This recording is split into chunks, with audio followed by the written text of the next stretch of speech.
Hello everyone, my name is Yuchun Zhu, and today I will be presenting on the World Bank for my BBB4M International Business Unit 3 assignment. Let me briefly outline what will be covered first. I will explain what the World Bank is and how its members are. Then I will walk you through its historical development and its core goals. After that, I will discuss Canada's role and benefits and the drawbacks. Finally, I will give my conclusion and answer questions. Does the World Bank do more good than harm? So, what exactly is the World Bank? It is an international financial institution that provides loans and grants to governments or low and middle income countries for development projects. Unlike a commercial bank, the World Bank is owned by its member governments, who hold decision-making power on policies and membership. The full name is the World Bank Group, and it consists of five organizations: the IBRD, IDA, IFC, MIGA, and ICSID. The two most well known are the IBRD and the IDA. The IBRD has 189 members countries, including Canada and United States, China, and India. The IDA focuses on the poorest countries and has 175 members. A key condition for membership is that a country must first join the International Monetary Fund. The World Bank was created at the end of World War II in 1944. Delegates from 44 countries met in Bretton Woods, which hemisphere and create both the IMF uh, and the Original World Bank, which was called the IBRD. The original mission was to rebuild war toward Europe when the Marshall Plan took over the role. The bank shifted its focus of large-scale infrastructure projects in developing countries, things like dams, power plants, and roads. In the late 1950s and early 1960s, the bank expanded. The IFC was created to support the creative sector, and IDA was created to provide interest free loans to the poorest nations. Today, the World Bank has founded its funds even further to include climate change, pandemics, and responses, food security, and helping countries in regions. The World Bank's current mission is very ambitious. It has three main goals. First, to extreme poverty by reducing the percentage of people living on less than $2.15 per day to one more than 3% globally by 2030. Second, to promote shares prosperity by fostering income growth for the bottom 30% of the population in this very country. And third, to work with governments, the private sector, and civic society to mobilize resources and create a level planet. It's important to understand that the World Bank Group is actually five organizations working as one. The IBRD and IDA focus on the public sector, providing loans and grants to governments. The IFC focus on private sector supporting business in developing countries.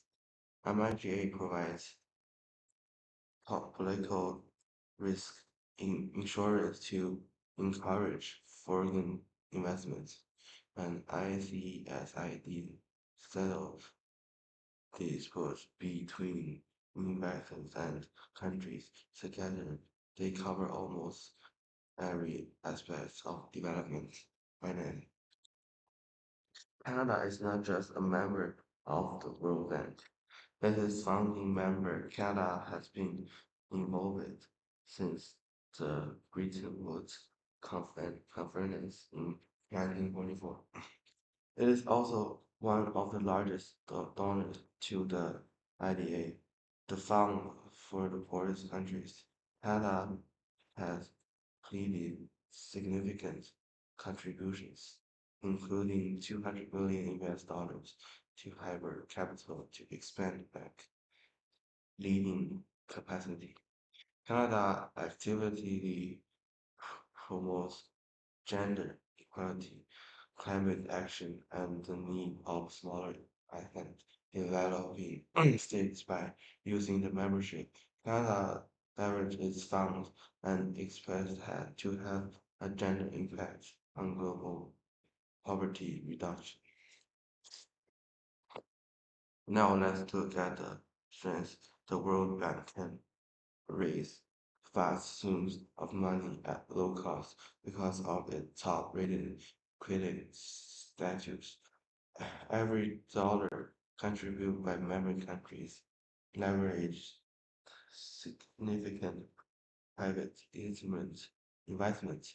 Since 1990, the bank has helped lift over 1 million people out of extreme poverty.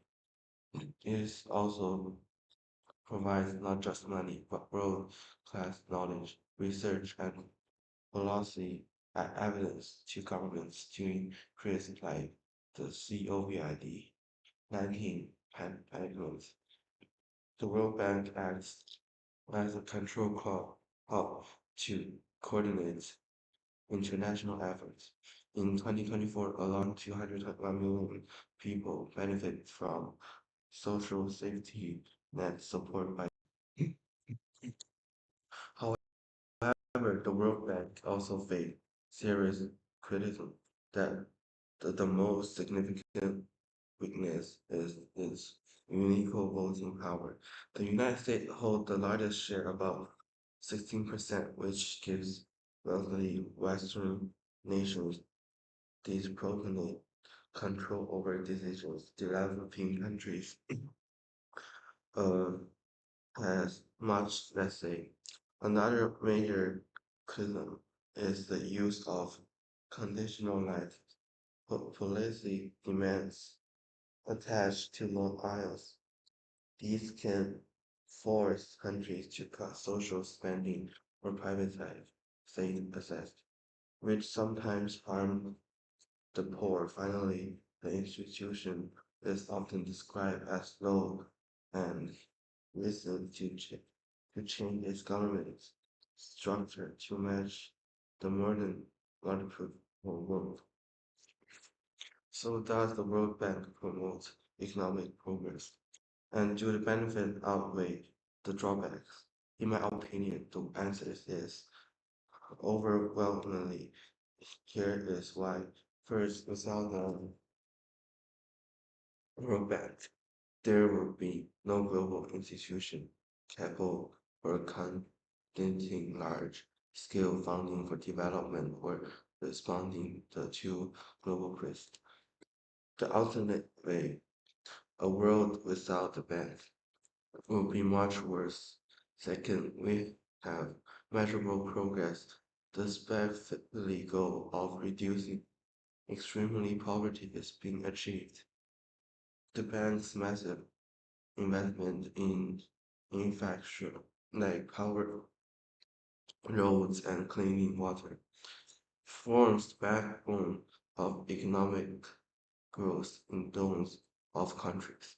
Third, the bank is actively evolving. It is moving beyond just building dams to tackling climate change and building inclusive digital economics. The benefit of a stable, developing global economy far outweigh the political change of the bank internal governance. In summary, the World Bank is the world's largest and most influential development institution. It is stabilizing force in the international finance system. It is found of last resource of nations that cannot access private capital, and it is capitalized for private investment and sustainable growth. For Canada, the bank is a critical vehicle to project its values of peace, stability, and inclusion beyond its borders. Here are all my this is used in this assignment. Thank you for attending for my oral presentation. I will post your later.